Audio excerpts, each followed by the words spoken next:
Yeah. 7 game series, I'd actually take the Nuggets, the Thunder, and then I don't know, but then Kawhi, it's tough. It's tough right now. They're so close.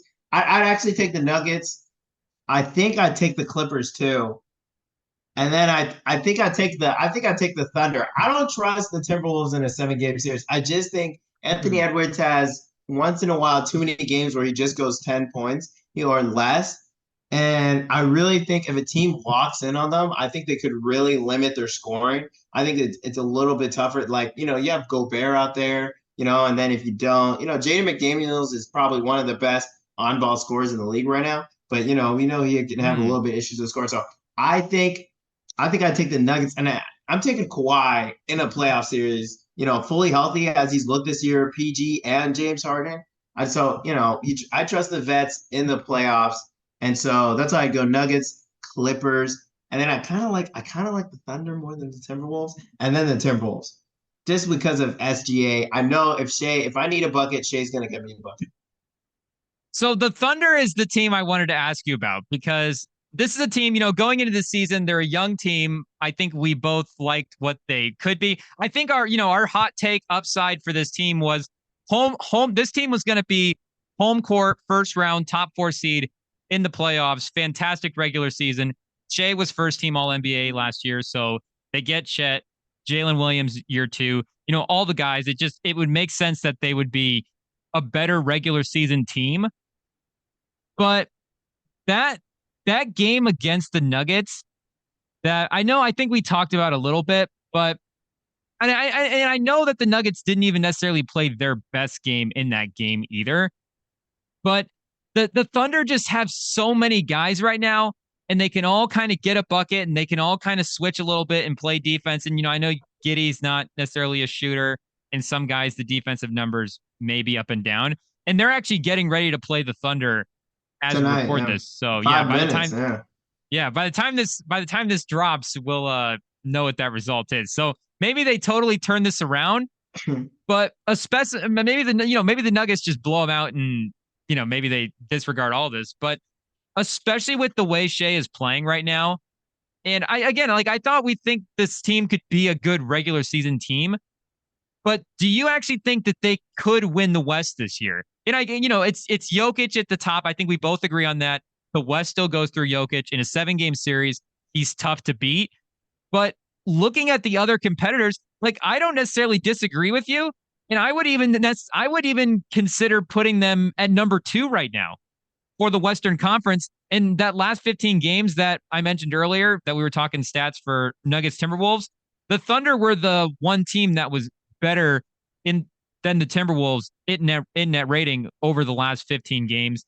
Chet's been playing amazing, Jalen Williams as well too. So again, it's gonna be tough for anybody in the West to beat the Nuggets. And LeBron and AD are still playoff team. Who knows with Steph? Who knows with KD? But I just the depth that the Thunder have right now, the youth as well, especially, I think could be an advantage for a long season run. And Shea is a lead guy right now. Is just he's an automatic 2 points.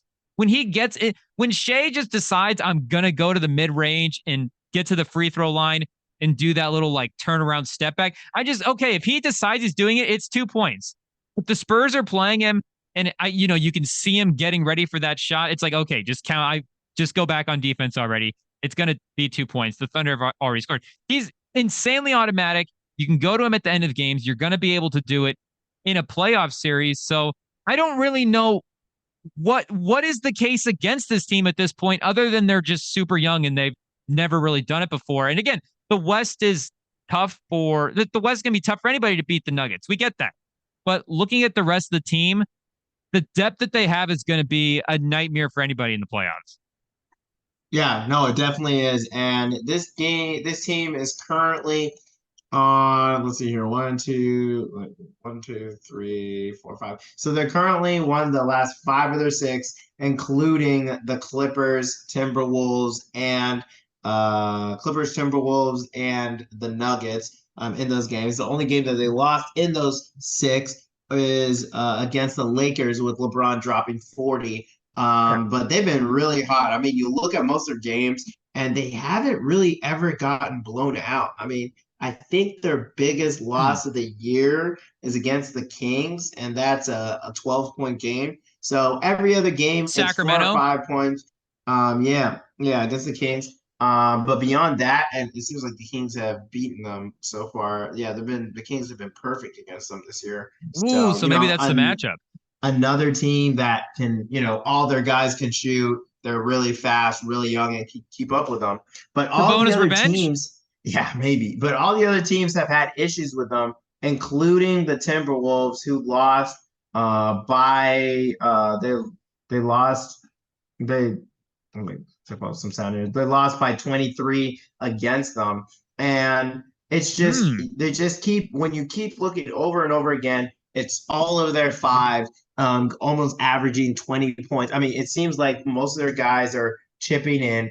They had 60% from the field against the Timberwolves, 25 assists in a half, and are they led by 25 as much in that game. And they've just been consistent. They've been winning almost every game. It's one of those football teams, like those NFL teams where you look at them and you're like, they really haven't had any bad losses, and they've had a lot of good wins against good teams. And it's just, I mean, now there's even questions. Shout out to Wemby for 30 yesterday, being my team of the year. But people saying, "Oh, is Chet better than Wemby?" And I don't think any serious NBA fans believe that. But I think when you look at their starting five, I don't know what team can really go up against it. Maybe the Nuggets in a 7-game series, but even then, that's going to be a tight battle just Hmm. because of the level of quality that the Thunder do have in their third, fourth, and fifth options that the Nuggets kind of don't have. I mean, you look at Michael Porter. Does he really have an upside like Chet? Does he really? Jalen Williams? And you look Would you at take Jalen Williams over Michael KCP. Porter? I mean, there is a question whether I would. I think I would. I mean, especially if his shooting has You would take issues. Chet too. Definitely Chet over Michael Porter. Yeah, I mean, Chet is just that's some serious stuff, and definitely over KCP. So that's probably the two bottom, the five. Aaron Gordon. Are you really going to trust it? So I'm really excited for the Thunder future. And we kept ragging on Sam Presti. When is this team going to finally turn it around? And slow but sure, he's built this monster, and now this monster is just starting to go through the West, and it's really roaring. I can't. This team looks really good. I don't know. Sam Presti. I mean, is he the best GM of all time? That's the question we got to start asking. Whoa, I don't know. Red Auerbach better watch out. Jerry West. I know they better watch out because I don't to build these teams from nothing again. I don't know. I don't know. Question mark. Saying Presti's got to be. He's got to be put up there in those legacy rankings, We especially might if have his to. team gets a ring. We'll get the Rem and Sam journalists on it. Do a all-time GM ranking. The game is getting ready to start. Is this a pull up the stream game? Is this an important one? I don't know how big of a regular We'll season see. matchup this is, but the thing about the Thunder, it's not just like they're like a hot shooting team. It's not just like they're a 3-point shooting team. Like they're one of the best defensive teams in the league. I think they're 6 right now in defensive rating. And I think they're 6 as well in offensive rating. So on the season, they're third overall. And they're third in true shooting percentage as well. Third lowest turnover percentage in the league. So in a playoff series, they're going to be able to rely on their defense to get stops. And like there's some different matchups. Like LeBron obviously can torch them. They're apparently have some problems with Sacramento as well too. But the defense in general has been good this year, and the offense is efficient more than it is just like a Luka Doncic thing where it's a Shea's a high usage guy, kicking out to shooters, pick and roll all the time. It's actually them spreading the ball, moving it around. And I know you're saying that to address your Chet Wemby thing a little bit. I know you're saying that I think big picture, a lot of NBA people are still the upside of Wembenyama is higher than Chet. But Chet did, like you said, he did overtake him for rookie of the year odds now. He is number one. And just on the season, I mean, it's tough for me to say because again, the upside of what Wembenyama could be like that just hangs over everything that you see as Yeah. in his player evaluation. But Chet this season is he is just he's more physical than Wembenyama. And again, I don't want to say he's better defensively than Wembenyama because the blocks for him and the presence has been all there. But Chet has like a verticality, like his ability to just go straight up is more solid. And overall, he plays like a more physical style of basketball. And I think defensively, he's like a top 10 defensive defensive box plus minus player in the league right now. His year one impact has been like legitimately real for this team and has kind of been the thing. I know Jalen Williams has taken a step up as well too, but kind of been the thing that has propelled this team as well. Shay, it's been all these guys, but is it just him being a number two guy, or are I actually are there some things that Chet is actually doing this season that are higher level than Wembenyama? And again, there is an upside thing with them, but right now for this year, I think Chet is impacting some things, and he does have the advantage as the number two guy, but he is doing some things right now at a higher level than Wembenyama is currently. Yeah, I do think he is, and but I do think that Chet has had a year of experience, coaching under some NBA coaches, NBA teams. So That's fair, yeah. he's had that training, and but yeah, you can see there's maybe a little bit more agility from him, being a little bit smaller. There's some things that he might be more fluid at doing at this point in his career, and I think he is on a way better situation being in OKC with this much talent all around him. And, iron sharpens iron. When you have a team this good, it allows you to play better, to make smart decisions instead of having to force stuff like Wemby has had to. And this team has had, five players all or who are all averaging over 10 or double digit points. And each of them, Shea, Jalen Williams, Chet, Josh Giddey, and Lou Dort, they're all 25 or under, and I think they've played, they've started almost every game. Williams has missed some, but every game they've played, they've started. So that's pretty much their starting five right there. And when you can rely on that much scoring from your teammates, I mean, it just frees you up, takes the pressure off you as a player that your teammates got your back. And as we know from videos coming out of San Antonio, we know that Wemby definitely knows that his teammates don't have his back in terms of creating plays, getting him the ball, getting him in motion. He's just had he's seen some struggles in terms of getting that offense rolling with Wemby. So I think it's really exciting what's happening in OKC, and I think it's just poor Wemby that it has to be compared. But I think it's a conversation that definitely needs to be had, and I think OKC definitely is. I think as of right now, I do think 1 through 5, OKC is the most talented team in the league. So 1 through 5, even over Denver's 5. I think in the West, yeah, we could probably say in the West. In the West, yeah. And you still have, I guess, we can't throw the Pelicans in there quite yet, but and it's not like they don't even have a top player and an NBA player. And it's not like if you flip Chet and Wemby couldn't impact the Thunder in the same way. But the thing that I think he would impact more. Yeah, he might definitely that definitely could be true. But the thing that has stuck out between the two guys this season, and it goes back to one of the draft things that we were talking about with Wembanyama, and it's definitely a positive for him.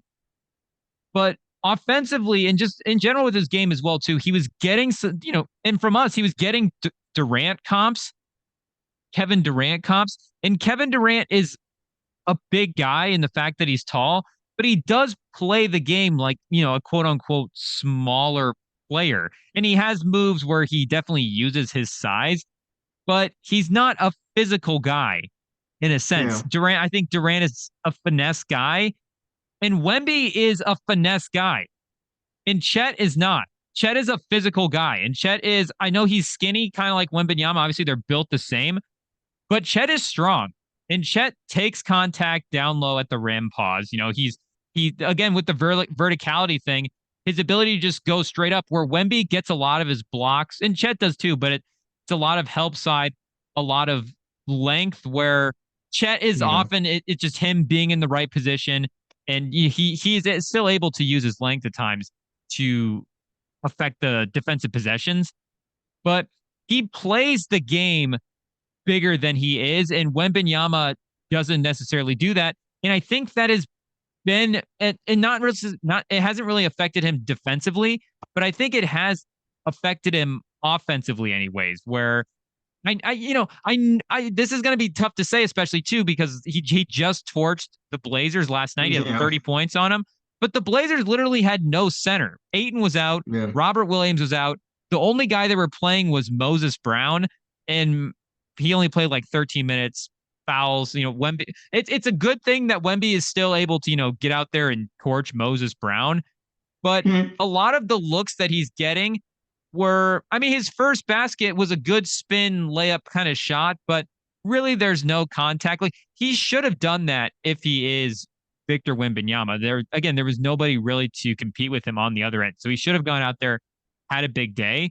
But I think big picture, if you look at kind of the shots he was getting, like he is going to need to up the level of physicality that he plays with at some point. And Chet, even though he is kind of built the same like Wembanyama, definitely plays with it. And it's, made him, he is right now 22nd in PER. He's a top 25 player in the league in year one. And I know, you weren't on the episode for the top 28 players, and he didn't end up making the list. I think Sabonis was on over him, but it's close right now as him as like, again, like a top 30, top 35 impact guy in the league. And while Wembanyama still has the the upside to definitely be that, we're not saying he's not. He has not been a top 35 impact guy in the league. So, I definitely still think Wemby could win the rookie of the year. And I think the fact that the odds have dipped to you can get him plus odds, take those odds. The second half of the season for Wembanyama, he's going to get better. He could go crazy. But as of right now, again, I think it's totally fair that Chet has taken that leap because I think it's fair to say that as of right now, Chet is the better player, while you could still say that Wembanyama has the higher upside. Currently, right now, Chet is a more impactful player in the league. Yeah, currently, yeah, I do think he is. And you look at the team surrounding Wemby there in San Antonio, they have a lot of issues. I think there's a lot of issues that we've seen from them when you look at the rankings. Now these are, from the 12th, so it is a little bit old, around 25 games. But through 25 games, I think this was during the losing streak. But they were 30th in scheduled adjusted offense, 25th in defense, 26th in effective field goal rating, 28th in turnover percentage, 28th in offensive, 26th in offensive rebound percentage, 30th in free throw rate. I mean, they couldn't stop other teams from shooting. It was low in opponent field goal rated. They couldn't turn balls over, couldn't keep them off the line, on the free throw line. So there's just issues everywhere. And it's just like, it's just I mean, this is a team you watch every night, Rem. It's your guys, but it's just even though I know you have some hope in this draft, it does tanking for a pick doesn't really make sense this year, and there's some pretty clear numbers as to what can be fixed, and I think everyone outside can see it that having Sohan as the point guard, as the point person, is not the best way for this team. I mean, they just having already Trey Jones on that offense on that team, and you see the on-off numbers, and Mm-hmm. them on it's plus net rating, net plus 6.79 rating, and then with Trey Jones off and Wemby on, it's negative 20.65. With both of them off, it's negative 14.24, and then with just Trey Jones on, it's 13.4. So it's just Mm-hmm. having him not there.